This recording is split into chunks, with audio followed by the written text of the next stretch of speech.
ನನ್ನ ಕಣ್ಣೆದ್ರೆ ಮೂವರು ಸಾವನ್ನಪ್ಪಿದ್ರು. ಸ್ಟೇಡಿಯಂ ಬಳಿ ಯಾವ ರೀತಿಯ ಭದ್ರತೆಯೂ ಕೂಡ ಇರಲಿಲ್ಲ. ಕಾಲ್ತುಳಿತದಲ್ಲಿ ಸಿಲುಕಿದ್ದ ಗಾಯಾಳು ರಾಜೇಶ್ ಕೊಟ್ಟಂತ ಹೇಳಿಕೆ ಇದು. ಕಾಲ್ತುಳಿತಕ್ಕೆ ಒಳಗಾಗಿ ಫೆನ್ಸಿಂಗ್ ಮೇಲೆ ಬಿದ್ದೆ.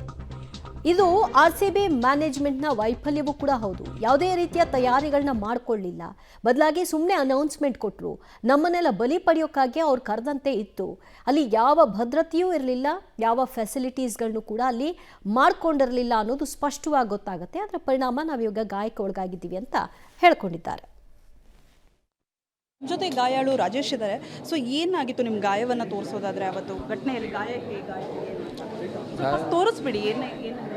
ಹೇಗಾಯ್ತು ಅಂದರೆ ಜನ ಓವರ್ಕ್ರೌಡ್ ಆಗಿ ಗೇಟ್ ನಂಬರ್ 1ನಲ್ಲಿ ನನಗೆ ಗೇಟ್ ಓಪನ್ ಮಾಡಿದಾಗ ರಶ್ ಮಾಡಿದಾಗ ಎಲ್ಲರೂ ಒಂದೇ ಸಲ ಹೋಗಬೇಕು ಅಂತ.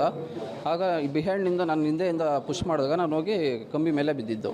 ಸೊ ಅವರ ಕೈಯನ್ನು ನೀವು ನೋಡ್ತಾ ಇರ್ಬೋದು. ಸೊ ಅನೇಕ ಭಾಗದಲ್ಲಿ ಏಟಾಗಿದೆ ಅನ್ಸುತ್ತೆ. ಈ ಕೈ ಜೊತೆಗೆ ಎರಡು ಓಕೆ. ಸೊ ಏನಂದ್ರು ಡಾಕ್ಟರ್ ಅದೇ ಸ್ಟಿಚಸ್ ಹಾಕಿದಾದ್ಮೇಲೆ ಒಂದು 10 ಡೇಸ್ ಇದು ಸ್ಟಿಚಸ್ ರಿಮೂವ್ ಮಾಡೋಂಗಿಲ್ಲ. 10 ಡೇಸ್ ಆದಮೇಲೆ ರಿಮೂವ್ ಮಾಡಿದ್ಮೇಲೆ ಅದು ಸರಿ ಹೋಗುತ್ತೆ, ಏನು ಪ್ರಾಬ್ಲಮ್ ಇಲ್ಲ ಅಂತಂದರು. ಸೊ ಎಕ್ಸಾಕ್ಟಾಗಿ ಏನಾಯಿತು ಆ ಕ್ಷಣಕ್ಕೆ ಅಂತ ಗೇಟ್ ಓಪನ್ ಮಾಡಿರಲಿಲ್ವಾ, ಅಥವಾ ವೈಫಲ್ಯ ಹೇಗಾಯಿತು? 11 ಜನ ಸಾವಾಗಿರ್ಬೋದು, ಅಷ್ಟು ಜನ ತುಳಿತ ಹೇಗಾಯಿತು? ಓವರ್ ಕ್ರೌಡ್ ಆಗಿ ಜನ ಆ ಥರ ಬಿಹೇವ್ ಮಾಡಬಾರ್ದಿತ್ತು. ಜನದ್ದು ತಪ್ಪಿದೆ. ಈ ಕಡೆ ಇವರು ಸಡನ್ನಾಗಿ ಆರ್ಗನೈಸ್ ಮಾಡೋ ಬದಲು 2 ಡೇಸ್ ಬಿಟ್ಟು ಆರ್ಗನೈಸ್ ಮಾಡಿದರೆ ಸೊ ಬೆಟರ್ ಆಗ್ತಿತ್ತು ಅಂತ. ಪ್ಲ್ಯಾಂಡಾಗಿ ಆರ್ಗನೈಸ್ ಮಾಡಬೇಕಿತ್ತು ಅನಿಸ್ತಿದೆ ಅಷ್ಟೇ. ಸೊ ನಿಮ್ಮ ಮೇಲೆ ಏನು ಬ್ಯಾರಿಕೇಡ್ ತಳ್ಳಿರೋದು ಅಥವಾ ಜನನೇ ಬಿದ್ದಿರೋ ಅಥವಾ ಜನ ಪುಷ್ ಮಾಡಿದ್ದಕ್ಕೆ ನಾನು ಹೋಗಿ ಫೆನ್ಸಿಂಗ್ ಕಮ್ಮಿ ಮೇಲೆ ಬಿದ್ದಿದ್ದು, ಹಂಗಾಗಿ ಅದು ಕಟ್ಟಾಗಿರೋದು ನನಗೆ. 11 ಜನ ಸಾವನ್ನಪ್ಪಿದ್ರು ಆವತ್ತಿನ ಇನ್ಸಿಡೆಂಟಲ್ಲಿ. ಸೊ ನಿಮ್ಮ ಕಣ್ಣೆದುರಿಗೆ ಆಯಿತಾ ಅಥವಾ ಯಾವ ಗೇಟಲ್ಲಿ ಇದ್ರಿ ನೀವು? ಸೊ ಅಲ್ಲಿ ನಿಮ್ಮ ಕಣ್ಣೆದುರಿಗೆ ಏನೆಲ್ಲ ಆಯಿತು? ನನ್ನ ಕಣ್ಣೆದುರಿಗೆ ಸ್ಟ್ಯಾಂಪೇಡಿಂದ ಜನ ತುಳಿದಿರೋದಕ್ಕೆ ಅನ್ಕಾನ್ಷಿಯಸ್ ಆಗಿದ್ದರು. ನಾನು ಒಂದು 2-3 ಮೆಂಬರ್ಸ್ನ ನೋಡಿದೆ. ಅನ್ಕಾನ್ಷಿಯಸ್ ಆಗಿ ಜನ ಅವ್ರನ್ನ ಕ್ಯಾರಿ ಮಾಡ್ಕೊಂಡು ಆಂಬುಲೆನ್ಸ್ಗೆ ತಗೊಂಡು ಹೋಗ್ತಿದ್ದೆಲ್ಲ ನೋಡಿದೆ. ಅದು ಅಷ್ಟೇ. ಅದು ಬಿಟ್ಟರೆ ಒಂದು 2-3 ಮೆಂಬರ್ಸ್ ನೋಡಿದ್ದೀನಿ ನಾನು ಕಣ್ಣವರೇ. ಅದೇ 1 ಅವರ್ ಆದಮೇಲೆ ಟ್ರೀಟ್ಮೆಂಟ್. ನೀವೆಲ್ಲ ಸಂಭ್ರಮಕ್ಕೆ ಆಚರಣೆಗೆ ಹೋದವರು. ಸೊ ಆ ಇನ್ಸಿಡೆಂಟ್ ಅದಕ್ಕೆ ಏನು ಅನ್ನಿಸ್ತು ನಿಮಗೆ? ಹೋಗ್ಬಾರ್ದಿತ್ತು ಅಂತ ಫೀಲ್ ಬಂತು.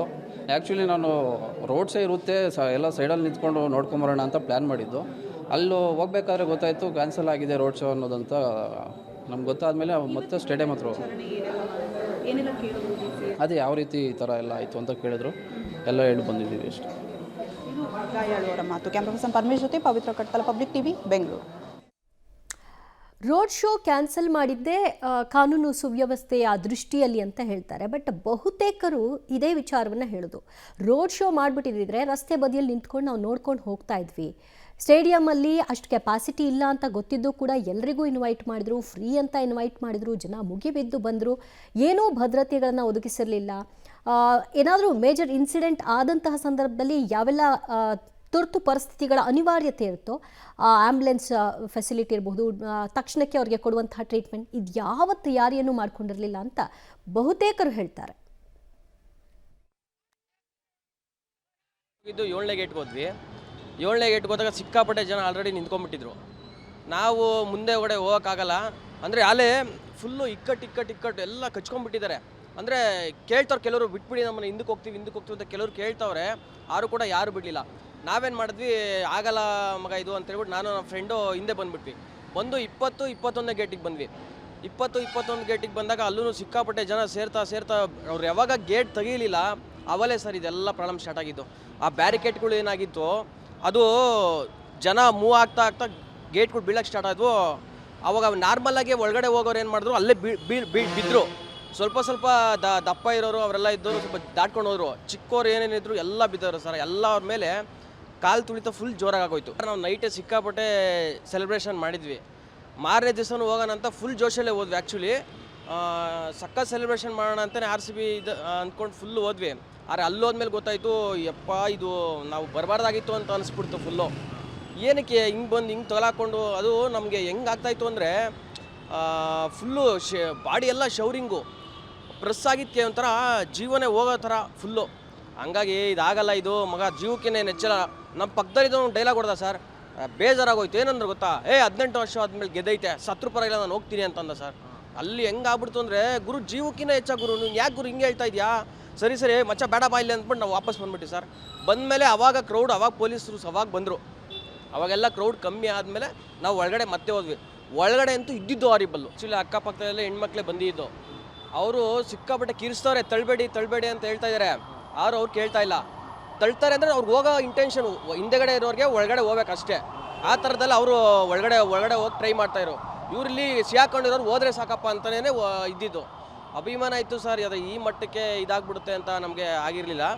ಆದರೆ ಜನ ಜಾಸ್ತಿ ಆದಂಗೆ ವಾಪಸ್ ಅಂತೂ ಬಂದಿದ್ವಿ ನಾವು. ನಾನು 21ನೇ ಗೇಟಲ್ಲಿದ್ದೆ. ಅಲ್ಲಿ ತುಂಬಾ ಕ್ರೌಡ್ ಇತ್ತು. ಎಲ್ಲಿ ಸರ್ಕಲ್ ಕಬ್ಬನ್ ಪಾರ್ಕ್ ಸರ್ಕಲ್ ಇದೆಯಲ್ಲ, ಮೆಟ್ರೋ ಸರ್ಕಲ್ ಹತ್ರ.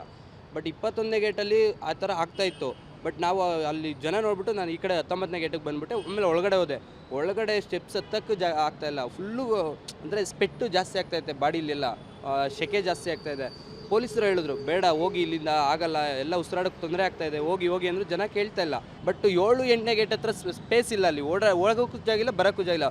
ಎಷ್ಟು ತುಂಬಾ ಕ್ರೌಡ್ ಇತ್ತು ಅಲ್ಲಿ. ಬಟ್ 21ನೇ ಗೇಟಲ್ಲಿ ಇದು park road, Cubbon park road, ಅಲ್ಲಿ ಜಾಗ ಇತ್ತು. ಸ್ವಲ್ಪ ಅಲ್ಲಿ ಇದ್ದವರೇ ಬಿದ್ದಾಗ ಎತ್ಕೊಂಡ್ರು. ಅಂದರೆ ಸ್ವಲ್ಪ ಜಾಗ ಇತ್ತು ಎಲ್ಲಿ, ಕಬ್ಬನ್ ಪಾರ್ಕ್ ರೋಡ್, ಇದು ಪಾರ್ಕ್ ರೋಡಲ್ಲಿ.